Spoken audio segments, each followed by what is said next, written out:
네, 여러분 안녕하세요. 이번에 2학년 한국사를 맡게 된 선생님입니다. 학교에서 인사드리고 싶지만 이제 상황이 상황인지라 이렇게 영상으로 먼저 인사드립니다. 어, 지금 상황 때문에 이제 화상 강의 또는 이제 영상 강의 녹화물을 통해서 여러분들하고 얘기를 하게 됐는데, 이제 본 강의를 먼저 설명하면 이제 EBS 선생님 강의를 활용해가지고 선생님이 준비를 했습니다. 선생님 직접 찍을까도 생각해봤는데, 이제 직접 찍었을 때 이제 문제가 되는 점이 좀 많기 때문에 선생님이 일단은 필요한 강의는 직접 찍고 아닌 강의는 EBS 선생님 강의를 좀 활용하겠습니다. 그리고 이 영상 같은 경우에는 여러분들이 지금 화면에 띄어져 있죠. 수능 분석이라고 나와 있는데, 먼저 여러분들이 이제 결국 쳐야 될 게 수능이고, 수능이라는 것이 어떻게 나와야 되는지 그 유형을 정리하면 여러분들이 좀 더 편할 것 같아서 제가 한번 준비해봤습니다. 그럼 먼저 바로 한번 시작해보기 전에 이 자료가 선생님이 공지사항에 올려놨거든요. 그러니까 공지사항에 여러분들이 자료 다운받고 이 영상 보면 좋을 것 같아요. 그럼 한번 천천히 한번 분석해 보겠습니다. 제일 처음 이제 얘기할 부분은 그리면서 해볼게요.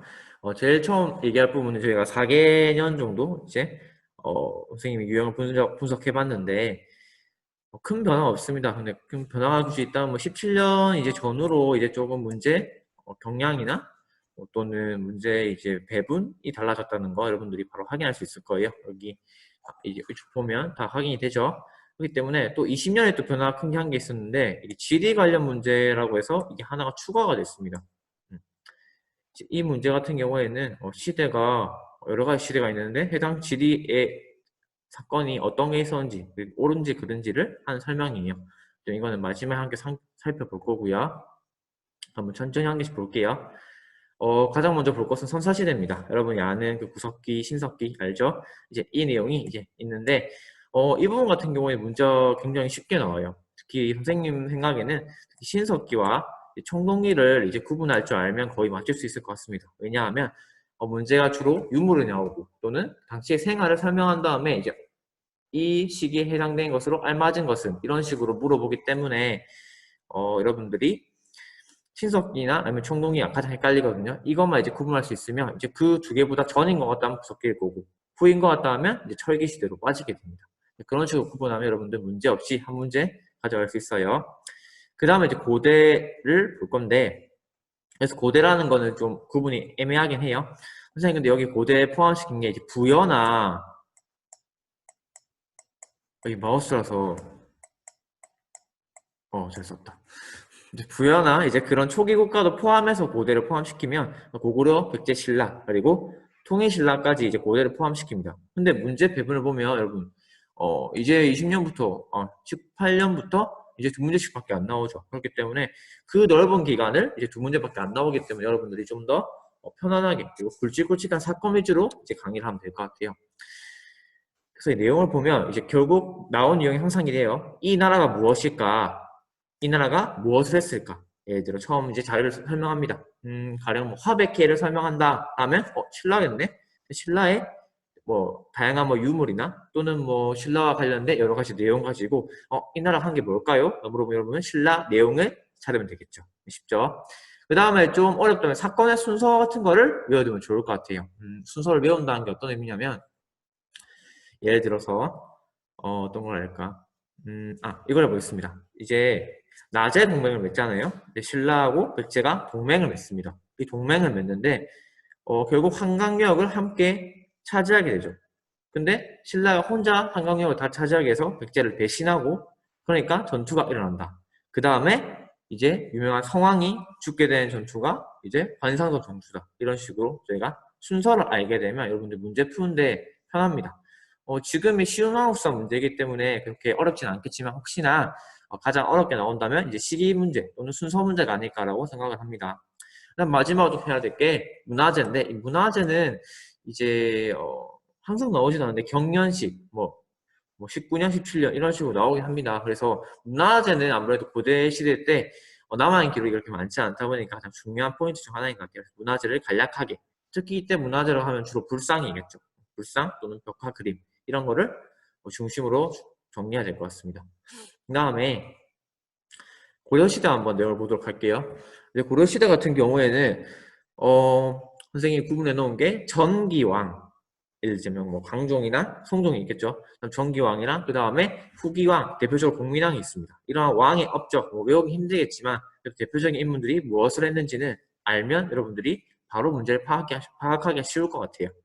그리고 대외관계 있습니다. 이 점 가장 중요한 포인트라고 생각하는데 항상 나오고 문제가 왜 포인트라고 생각하냐면 이제 고려만큼 이제 역사적으로 많은 침략을 받은 나라는 없는 것 같아요.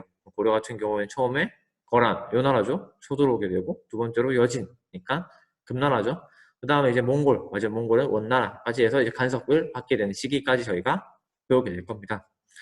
그리고 마지막으로 지배 세력입니다. 지배 세력 같은 경우에는 이제 대외관계랑 이제 상호작용하면서 이제 나오게 되는데 상호작용. 네, 지배 세력 보면 처음에 호족이라고 하면 여러분들이 아는 신라 말의 얘기부터 시작해서 결국 고려를 세운 왕건도 하나의 호족이었겠죠. 그 다음에 이제 문벌 귀족, 이제 무신은 무신정변 이렇게 해서 권력을 잡았을 거고, 건문세족, 이제 원나라하고 이제 붙었던 건문세족, 그리고 이제 신진 사대부까지 우리가 확인해 보게 될 겁니다. 마지막 신진 사대부 같은 경우에는 이번에 이제 2학년이 조선부터 시작할 테니까 이 얘기를 할 거예요. 신진 사대부랑 그 다음에 신흥 무인 세력이랑 힘을 합쳐서 만든 국가가 결국 조선이란 나라겠죠. 자연스럽게 조선으로 가보게 되면 항상 이제 보면 이 조선 시대까지 해가지고 10문제 나오고 밑에 10문제 나옵니다.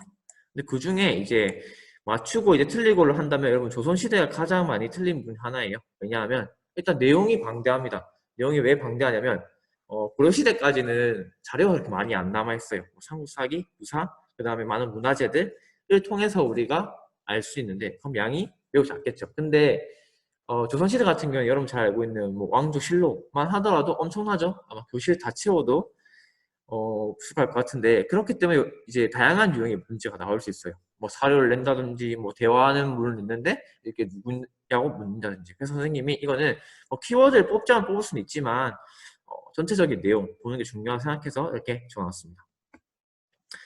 조선시대 같은 경우는 그래서 크게 봐야 돼요. 그래서 조선시대를 하면 뭐 이성계가 위화도 해군해서 그 다음에 이제 파트를 정리할 때는 이제 흥선대원구 전까지를 조선시대라고 저는 부르겠습니다.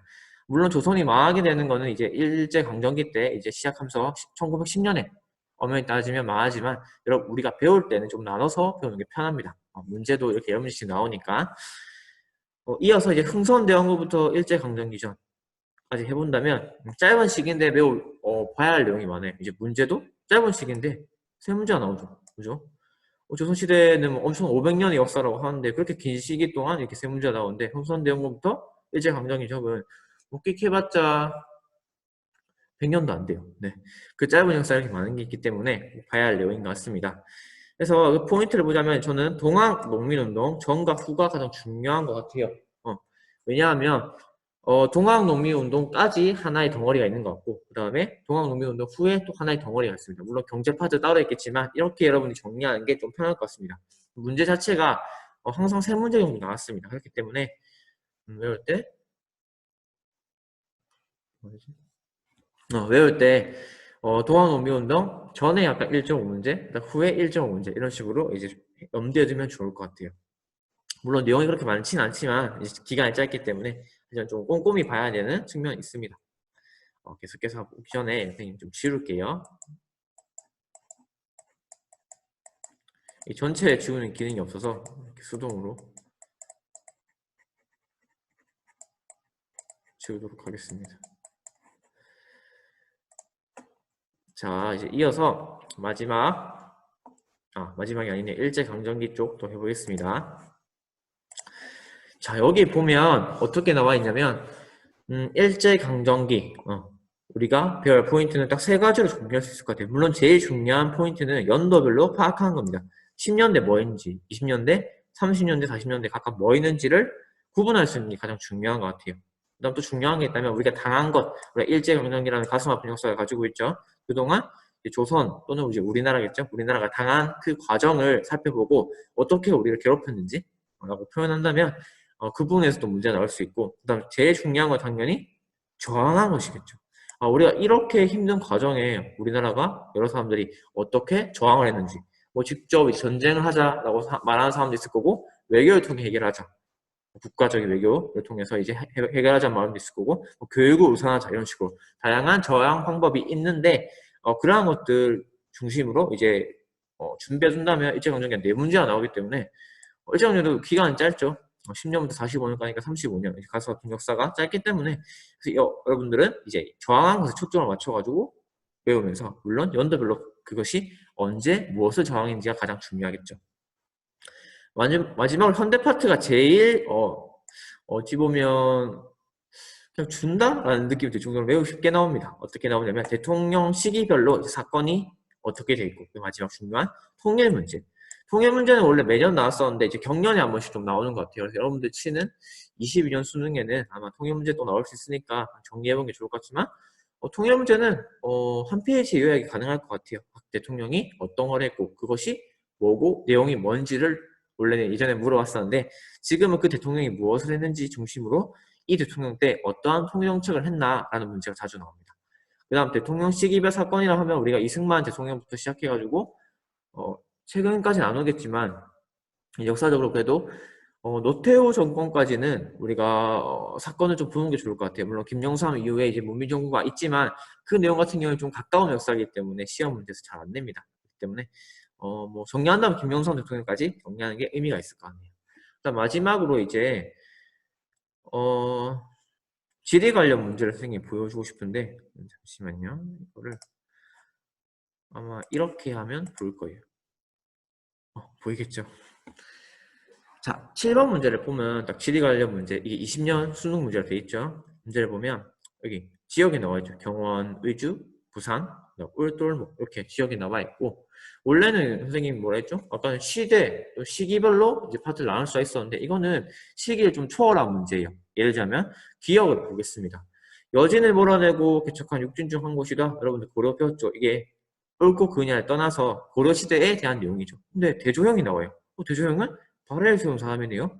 그러면 고대인 것 같은데? 이순신은 조선시대, 임진왜란, 장보고는 신라말에 등장한 울돌목이라는 그쪽에서 등장한 이제 영웅이죠. 그렇기 때문에 지리적으로 이제 지역을 찍은 다음에 그 다음에 이 지역에서 일어난 사건은 옳은 것은 또는 그른 것은 물어보기 때문에 여러분들이 새로운 경향인 것 같아요. 물론 이전에 쉬운 수능 한국사이기 전에는 단골 문제였지만 이번에 이제 유형을 바뀌고 나서는 그나마 좀 난이도 있는 문제가 아닌가라고 생각합니다. 그래서 함께 수업을 할 때 이 지리와 관련된 부분도 조금씩 정리하면서 하면 여러분들이 할 수 있을 거예요. 근데 그렇게 어렵게 나오진 않을 거예요. 여기 나온 지역들이 되게 대표적인 지역들이기 때문에 충분히 여러분들 할 수 있습니다. 자, 이렇게 선생님이 영상을 준비해 봤는데 계속 제가 이쪽을 보죠. 이쪽을 본 이유가 이제 계속 알림이 떠가지고 계속 보고 있습니다. 그래서 여러분들 카메라 보고 하면 저도 아직 민망하거든요. 그렇기 때문에 이렇게 영상을 준비해봤고, 아마 제가 일주일에 한 번 수업하기 때문에 다음 영상 한 번 더 있는 것 같은데, 그러고 나서 여러분들하고 건강한 모습을 좀 학교에서 봤으면 좋겠네요. 선생님도 영상 찍는 게 매우 힘듭니다. 그렇기 때문에 여러분들하고 또 직접 이제 소통하면서 수업 빨리 하고 싶네요. 그래서 여러분들 몸 건강 잘 챙기시고 이제 수업 함께 봤으면 좋겠습니다. 선생님 한번 깰게요.